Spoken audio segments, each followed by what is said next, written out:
nama saya Dita Inastiadi dengan NIM 210400816. Saya ingin menjelaskan materi patofisiologi obesitas.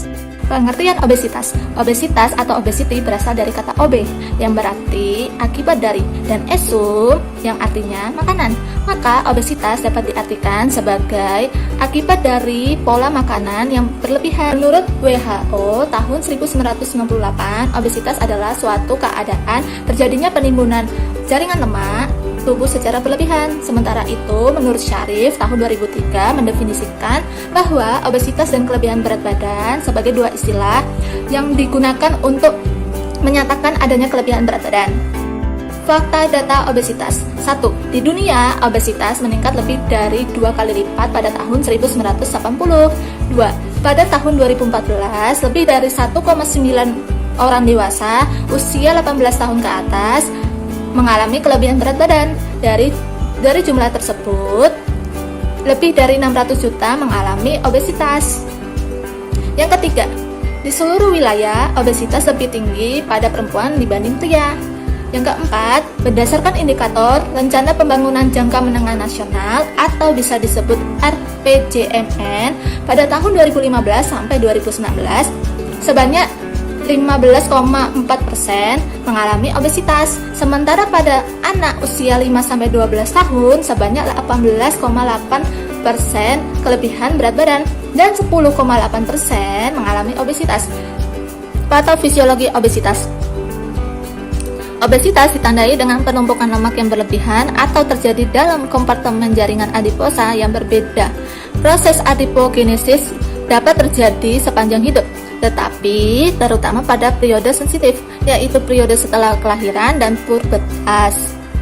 Gangguan metabolisme ini diketahui terjadi karena adanya ketidakseimbangan antara asupan energi dan energi yang dikeluarkan.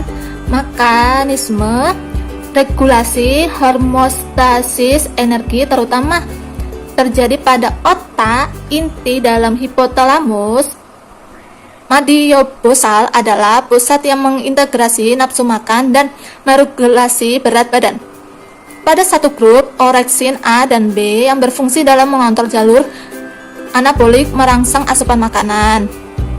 Berbagai organ perifer dan hormon, neuronnya, sensorik, dan jalur sinyal sitokin lainnya juga mengirimkan input para sistem homeostasis. Leptin adalah utusan utama yang akan mengirimkan dua sinyal, satu pusat kenyang pada otak dan yang lainnya, agar lemak dalam sel terpecah menjadi jenis lemak yang dapat diubah menjadi energi. Terdapat 4 hipotesis dengan mekanisme yang meregulasi nafsu makan, yaitu 1. Berdasarkan hipotesis lipostatik, jaringan adiposa memproduksi sinyal hormonal yang sebanding dengan jumlah lemak.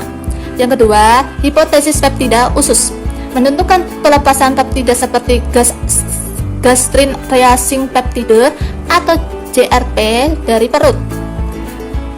Yang ketiga, hipotesis glukostatik, yaitu penurunan glukosa darah dan meningkatkan nafsu makan. Keadaan sering puasa akan mengurangi kecepatan metabolik basal dan meningkatkan adiposa.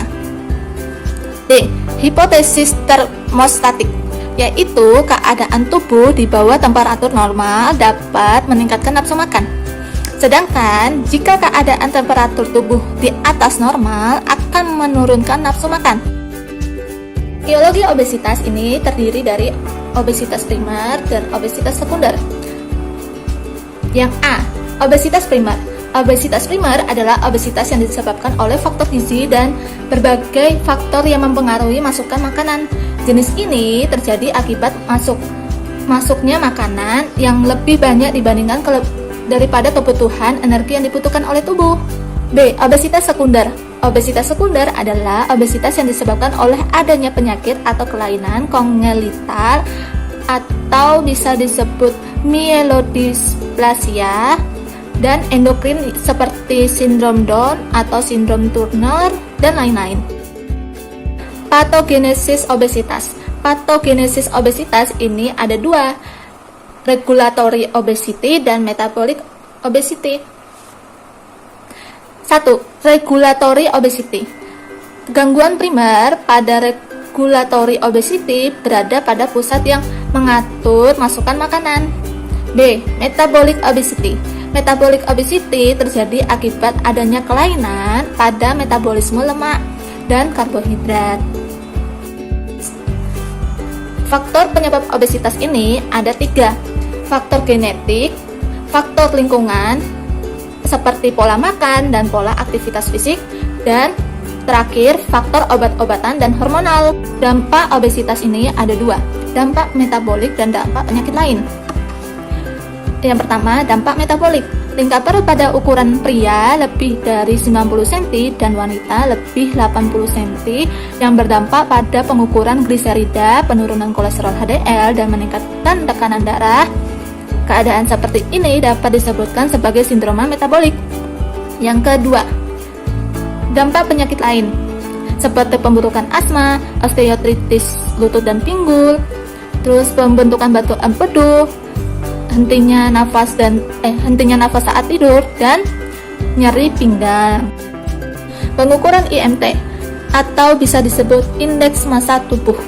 IMT adalah pengukuran antropometri untuk menilai apakah komponen tubuh tersebut sesuai dengan standar normal atau ideal. Pengukuran berat badan dilakukan menggunakan timbangan berat badan, dan pengukuran tinggi badan menggunakan mikrotosh. Berikut adalah rumus IMT dan klasifikasi status gizi. Pencegahan obesitas pada bayi. Pertama, inisiasi menyusui dini atau IMD. Kedua, ASI eksklusif sampai 6 bulan, lalu dilanjutkan sampai 2 tahun.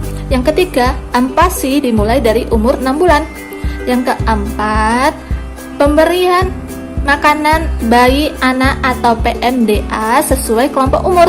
Yang kelima, tummy time. Pencegahan obesitas pada balita itu ada 2. Aneka ragam pangan yang bergizi pada usia 2-5 tahun. Yang kedua, jangan terlalu banyak digendong, biarkan anak bebas. Pencegahan obesitas pada anak dan remaja. Yang pertama, tidak makan sambil nonton TV. Yang kedua, batasi penggunaan gadget. Yang ketiga, biasakan makan bersama keluarga. Yang keempat, biasakan sarapan. Yang kelima, batasi makanan siap saji dan panganan olahan, jajanan, dan makanan yang manis. Yang keenam, hindari konsumsi minuman ringan dan bersoda. Pencegahan obesitas pada dewasa. Yang pertama, aneka ragam pangan, cukup sayur hijau dan buah berwarna. 2. Batasi konsumsi gorengan, lemak train atau margarin. Yang ketiga, batasi makanan dengan model piringku atau metode piring makan teh, yaitu setengah piring berisi sayuran dan buah, 1/4-nya untuk nasi dan 1/4-nya untuk lauk. Yang keempat, melakukan aktivitas fisik.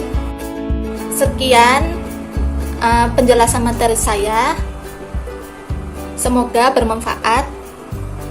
Sampai ketemu lagi, dadah.